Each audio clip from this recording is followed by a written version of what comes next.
The Chicago White Sox lost to the Texas Rangers on Sunday afternoon, and despite scoring a total of 23 runs, they also lost the series. Jake Berger continued to stay hot, and there was some lineup consistency, especially at the top of the order, but not enough to overcome some of the pitching issues. Whether it was guys that actually logged innings or guys that were simply not available, it caused quite the headache for Sox fans. Manager Tony LaRussa heard the cry of the frustrated on Saturday. Where did the Sox go from here? You are Locked On White Sox, your daily Chicago White Sox podcast. Part of the Locked On Podcast Network, your team every day.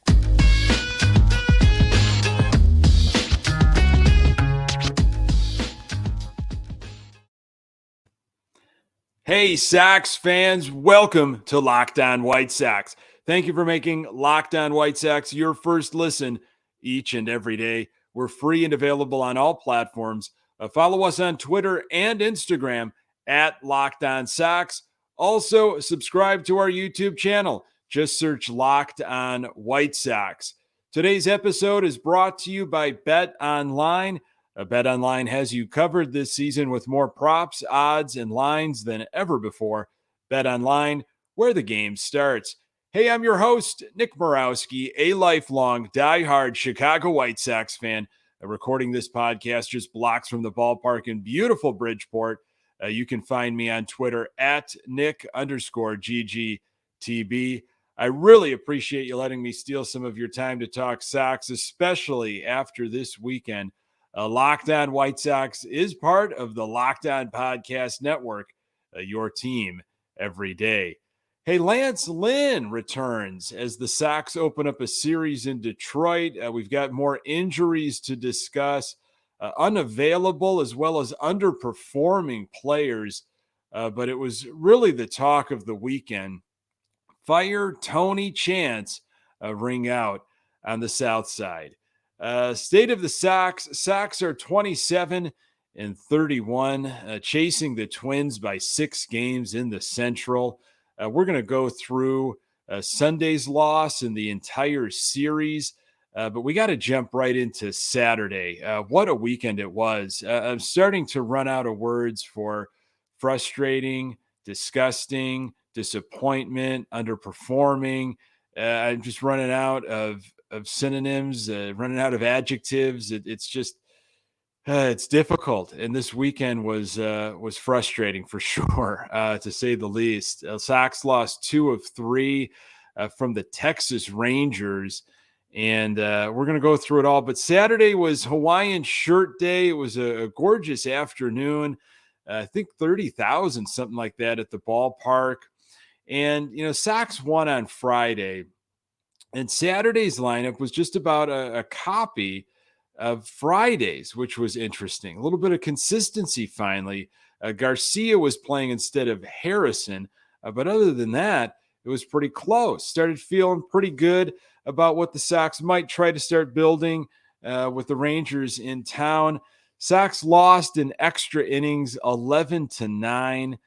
Giolito was your starter. Giolito went 5 innings, gave up 6 hits, 4 earned runs, 3 walks, 8 strikeouts, and a home run. His ERA sits at 3.88. He only threw 81 pitches. Now, Giolito had a 5-0 lead and gave up 4 in the top of the 5th. The big question is whether Giolito should have gone further, questioning his status as the team's ace. It was a very frustrating day for Giolito. Based on what's going on with our bullpen, and certain guys are just unavailable, and it's so odd what's happening. We're finding out that there are some guys that are hurt that they're just not available, but the amount of bullpen arms that are just not available at certain times is really, wow, it's blowing my mind. So it would have been nice for Giolito to get into the 6th and keep going and hopefully shut the Rangers down. It would have taken some of the taxing from our bullpen, but it didn't work out that way. That's not how LaRussa played it. Giolito was very frustrated, and this is some of the stuff he said. I'm disgusted in myself for today. That's all I can really say. I go out and perform like I know I can, and we're talking a lot differently right now. As a starting pitcher, when you have a lead like that, getting to the midpoint of the game, that's when it's time to turn up the gas and keep riding, go deep, put up zeros, keep up that momentum. I swung it over to the other side, but those stressful innings put the bullpen in a tough position. They had to cover a lot of innings, just need to be better. That's it. Sox went with Crick, Sousa, Lambert in some of the high leverage situations. We were looking for Bummer. I think a lot of fans were calling for him. The last time he pitched was June 7th, and he pitched a third of an inning. We found out on Sunday that he was placed on the 15-day DL. Didn't see Hendricks much at all on Saturday or Sunday. All about this workload management. Is it a personal thing? Is it an organizational thing? Is this something that Tony LaRussa and the front office are deciding we just can't use these guys on certain days? We've got to stretch them out. We've got to keep them fresh. Or is it players that they're determining, based on the numbers, and what I have cobbled together in my career, we now have the stats to show that I'm most effective when I have this amount of rest. And do they go to Tony LaRussa? Do they go to the organization and say, you know what, I just can't pitch today. I'm not available. It's really odd. I can't figure it out. It was a rough game for Moncada, rough season for Moncada. He was 0 for 5 with 3 strikeouts on Saturday. Yaz, after a really nice game on Friday, he left with a hamstring issue. It doesn't sound like he's going on the IL as of yet, but again, another issue. And unfortunately, a guy that it seems like he has really been battling some knee issues based on that off-season surgery. Had 3 hits on Friday. Maybe he's starting to get his legs, and a hamstring issue. So the Fire Tony chants were ringing out late in the game as Foster was giving up 4 runs. 3 of them were earned in extras.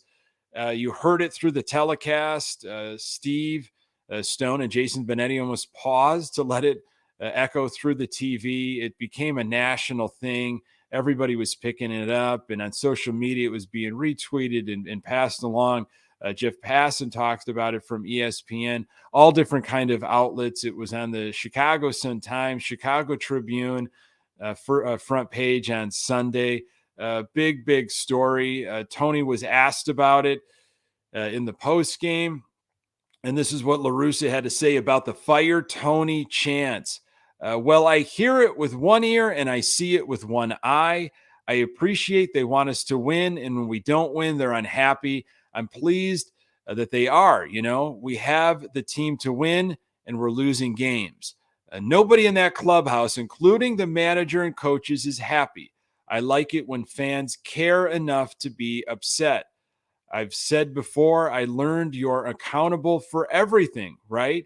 Anything that is happening with this team, in the end, I'm responsible. You figure that out. If you don't like the record, it's my responsibility. If you don't like the moves, whatever it is, never have dodged accountability, and I won't start now. So I think the big question, and I'm glad he answered the question. I'm glad that he offered that response. Are the chants justified? Is this fair as players are underperforming? I think it really, it's just fans' frustration is boiled over from the intentionally walking Turner to the doubling down on the comments the next day and saying, pretty much essentially, I would do the same thing over. I don't understand why there's an issue. And then the way the Sox, everything unraveled for them late in the game. Again, the expectations of where this team should have been right now. They should be in first place. That's what everyone was expecting, first to the end, first place in the AL Central, and, 6 games under, chasing the Twins and the Guardians, and everything has just completely boiled over. And the Fire Tony chants were loud, and I didn't hear any on Sunday. But look, is it ever really completely a coach or a manager's fault? Of course not. There's a lot that goes into it. But they're not going to yell every player's name individually. Fans are going to go after who's in charge, whether it's the NFL, NBA, NHL, and in baseball, it is the manager. So that's where it's coming from. You look at, a team like the Phillies who fired Girardi, whether it was justified or not. Phillies haven't lost a game yet. I think they're like 8 or 9-0 since firing Joe Girardi. So that's where I think some fans are looking of like, maybe it's not, maybe it's not going to be completely a perfect situation if LaRussa goes, but there's hope. Maybe something will change. That's what we're looking for right now. I still think, LaRussa stays throughout the year unless this becomes something of too much of an embarrassment for Reinsdorf, and he feels like he's becoming even more a laughing stock, and he feels like his good buddy LaRussa, his reputation is being tarnished. But fire Tony Chance. It was the first time this year, and we'll see what happens with this road trip if they come back when the Sox return. White Sox sent Gavin Sheets down to Charlotte on Friday, and the Sox ended up beating the Rangers that day. Let's relive that experience. More on that in a moment. Hey, I want to tell you about Athletic Greens. I've been taking AG1, their flagship product, for a while now, and have noticed improvement in my overall metabolism, better sleep, and I just feel better. So what is this stuff? With one delicious scoop of AG1, you're absorbing 75 high-quality vitamins, minerals, whole food sourced superfoods, and probiotics to help you start your day right. This special blend of ingredients supports your gut health, your nervous system, your immune system, your energy, recovery, focus, and aging, all the things. Athletic Greens has over 7,000 five-star reviews, is recommended by professional athletes, and trusted by leading health experts. It's cheaper than getting all the different supplements yourself. You're investing in an all-in-one nutritional insurance. Right now, it's time to reclaim your health and arm your immune system with convenient daily nutrition. It's just one scoop in a cup of water every day. That's it. No need for a million different pills and supplements to look out for your health. To make it easy, Athletic Greens is giving you a free 1-year supply of immune-supporting vitamin D and 5 free travel packs with your first purchase. All you have to do is visit athleticgreens.com/MLB network. Again, that is athleticgreens.com/MLB network to take ownership over your health and pick up the ultimate daily nutritional insurance. Hey, the ultimate NBA mock draft starts June 16th with over 50 insiders. Nothing equals the ultimate NBA mock draft. The Locked On NBA Big Board Draft experts plus the Odyssey insiders. First pick is June 16th. Search Ultimate NBA Mock Draft and follow now so you don't miss a pick. All right, we'll take you back to Friday when things were good. Friday night, the Sox won that series opener against the Rangers 8-3. Grandal with 3 RBIs. It felt like he was turning a corner there, which is why it was so unfortunate what happened to him on Saturday. Mendick had a home run. Lopez ended up starting the game, and then they went with Martin. So combined, Ronaldo Lopez and Davis Martin did pretty well. I mean, 7 innings pitched, 4 hits, 2 earned runs, a walk, 9 strikeouts. Not bad at all. Gavin Sheets, though, I thought this was really interesting. And Friday before the game, well before the game, Gavin Sheets sent to Charlotte prior to the game, and Lambert came back up. James Fegan from The Athletic wrote about it, and this was a paragraph that he hit on regarding what Frank Menachino might have saw. And Fegan wrote, hitting coach Frank Menachino said Sheets' less productive contact with increased chasing out of the zone was a product of him trying to key on specific pitch types. Instead, Menachino wanted Sheets to be disciplined about the specific location he was looking for pitches in and not straying whenever he saw a fastball. but Menachino also couched it as the inevitable counter move from Sheets whacking 11 home runs in 54 games as a rookie. And this is a quote from Sheets in the article. In Houston, it started a lot in the postseason last year, and I think teams have gotten after that playbook. It's my job to adjust back to that and flip the script on that. If that's the way they're going to attack me, I've got to make that my strength. They're just trying to find ways to get me off the fastball. My job is to stay on the fastball at all times and work off of that. If that's the way they're going to attack me, I've just got to adjust. Sheets is talking about the amount of sliders he's seeing. And again, Frank Menachino talked about, well, it could be because you hit that many home runs in a short amount of time. And of course, Gavin Sheets needs to make adjustments. He'll be back, I'm sure. Vaughn, he learned it towards the end of last season and spoke about it in the off season. You've got to learn what pitchers are trying to do to you. And Vaughn, you've seen the results with Vaughn this year. I mean, it's not an end product, and it might not be for a while. But how different does Vaughn look at the plate? I think he's a tougher out. He's realized what guys are trying to do, and he's been able to adjust, sometimes within an at-bat. Was Gavin Sheets set up for success at the beginning of the season? The bold move by Hahn, they're bullish on Gavin Sheets. They could see maybe a platoon in right field, a position that's not his natural position.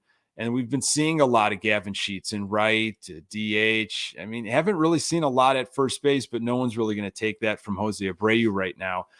Sheets has been a guy that, he can run into one, but what you've been seeing a lot from him when he was up at the big league level is this kind of, sometimes he'll just like hit this accidental against the shift, squibber down the third base line. You haven't seen, the power. You haven't seen it, what we saw last year. So I think he's going to be back. The Sox need that power left-handed bat, but, figure it out in Charlotte.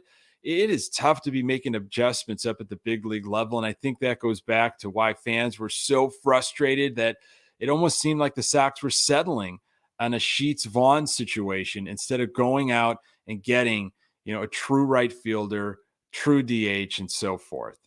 The good news for the White Sox is that Lance Lynn finally returns. His start was moved up a day, and he'll be kicking off the series in Detroit. Also, boy, Sunday was a wild, wild day on the South Side. More on that in a moment. BetOnline.net is your number one source for all your betting stats and sports info. Find all the latest sports developments, news, and odds, including this year's basketball championship matchup, the NHL Hockey Conference Finals, Major League Baseball, and of course, all the latest fighting news from MMA and UFC to boxing. BetOnline is your continued source for all your sporting wagering information, including live betting, esports, and more. Head to the website today or use your mobile device to learn more about the trends in action. BetOnline, where the game starts. So we had some news and notes before Sunday's game. We got an answer a little bit to that Aaron Bummer situation. Sox placed him on the 15-day injured list, retroactive to June 19th June 9th with a left lat strain. Optioned right-hand pitcher Davis Martin to Class AAA Charlotte. Again, liked what I've seen from Davis Martin. I think he'll be back. I think he'll be definitely back soon with all the pitching issues going on. Sox recalled left-hand pitcher Tanner Banks, which we saw on Sunday. Sox brought up Sebi Zavala because of the Yaz injury. He got some playing time on Sunday. And the White Sox DFA'd Yermin Mercedes. The Yerminator experiment is over. Who will take a chance on Mercedes? I bet you somebody will. I definitely had the Yerminator burger at Freddy's. I was there for the home opener in 2021 when he crushed that home run into the left field bleachers.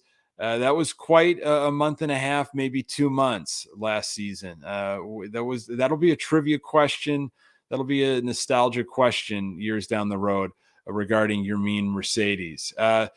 Jake Berger, leading the Sox in home runs with 8 heading into the game on June 12th. Surprising. I don't know about you, but I love what he's taken advantage of everything, every opportunity he has. I mean, it's been one heck of a couple weeks, I feel like, for Jake Berger, but I did not think he'd be leading the Sox in home runs with 8 on June 12th. Total runs being scored lately has been great. The Sox scored 23 runs in the series against the Rangers, but had nothing really to show for. One win on Friday, a come from behind a win. Let's talk some Sunday baseball. It was a frustrating afternoon game. Sox lost to the Rangers 8-6 in extra innings. They just can't figure out the extra innings solution. You knew it was going to go bad. When Kopech left after 13 pitches, it looked like it was maybe an ankle issue. The White Sox said it was a right knee issue.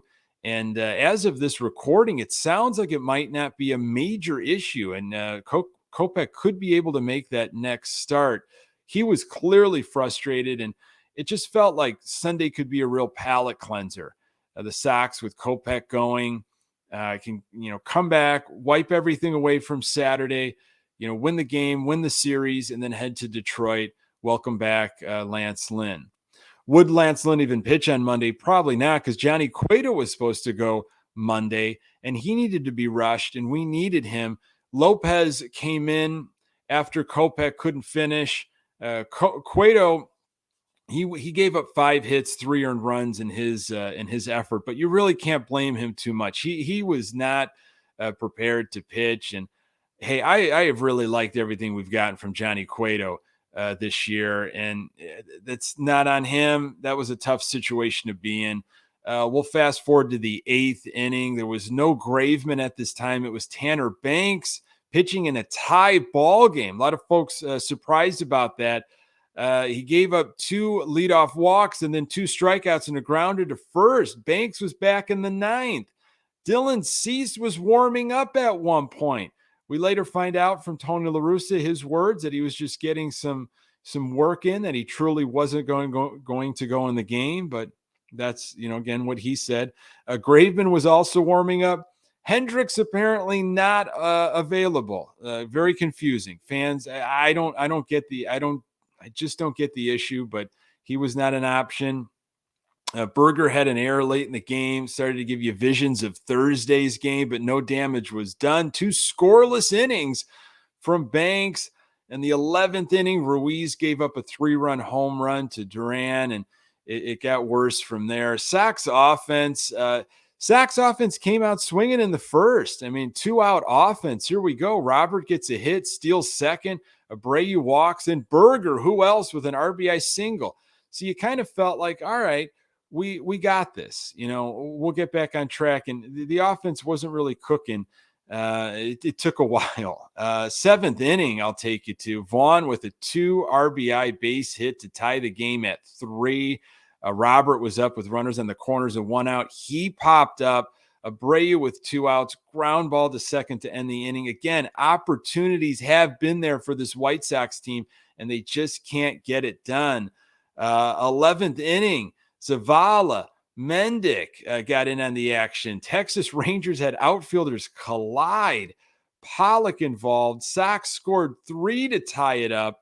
Texas comes right back in the 12th with 2 runs. Foster was in the game. Again, Hendricks, where are you? Not available. Sox can't score, and the game ends with a base running play in the 9th. Luis Robert tagging up from second to try to get to third. He popped off the bag and was tagged out. Why was he tagging up there? That run means nothing. Sox offense final line, 6 runs, 8 hits, struck out 13 times. They did walk 5 times, and with runners in scoring position, the Sox were 4 for 14. White Sox lose 2 of 3 against the Rangers. No rest for the weary. They are heading to Detroit. Berger last 7 games. Here's your bright spot. Slashing 414, 469, 862, 3 home runs and 8 RBIs. That's your silver lining, the way Jake Berger's been playing. So Lance Lynn's going to go on Monday. Lynn started 3 games and threw 17 innings against Detroit last season. He only gave up 3 earned runs and struck out 19. Folks, thank you so much for making this podcast part of your daily routine. You can find the Locked On White Sox podcast absolutely everywhere you find podcasts. We're on Twitter and Instagram at Locked On Sox. You can find me on Twitter at Nick_GGTB. Thanks for making Locked On White Sox your first listen. Now make your second listen Locked On MLB. Paul Francis Sullivan, just call him Sully, brings you his unique perspective on the major leagues past and present. It's free and available wherever you get your podcasts. Coming up on the next episode, we will talk about Lance Lynn and how the start of that series went against the Detroit Tigers. Hey, I really appreciate you making time for the Locked On White Sox podcast. I'm Nick Morawski. Until next time, go Sox.